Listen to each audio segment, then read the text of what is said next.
Bonjour les hypocrites. Ato e, hagnano oeraoera hely fa tsy dignitry oeraoera aminareo. Surtout nareo tsy tia zaby. Azonareo nahazo cadeau ka nahazo câble miaraka baginany. Tiany nareo ty. Cadeau anniversaire edy igny e. Ato amindraiky ravaka Madagascar miaraka collier la misisnary ndraiky manchette. Cadeau mariage. Riziky zegny tsy azon'olo tsy tompiny.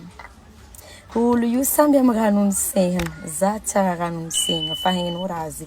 Io e drako facture amin'ny agnaranaka. Facture amin'ny agnaranaka. Merci Luxar. Tato amin'ny Luxar nanavany ramosehany ty surprise mahafinaritra be ty. Ke izy koa nareo tia hazo raha tsara karaha anaka ty. Tsy diony page-ndreo fa tsy dia lafo izy io. Saza beauté-nao. Merci vadiko fa nahazo cadeau tsara koa viavy ngengeny be ty. Ngengeny ndraiky tsy maintsy mandeha fa izy ty ndraiky andeha kajiko amin'ny coffre anaka amin'ny banque egny tsy misy agnano tetitetika raha tsy ndraiky za io. Io e drako raha zegny. Igny e drako e. Io e. Bisous. Bisous ni nareo jiaby. Zay. Bonne chance nareo vadinareo fa karaha io tô manambady olo mankaty antegna zegny. Tsy mila mangataka ho za zegny. Izy fa matsiapajery. Zay.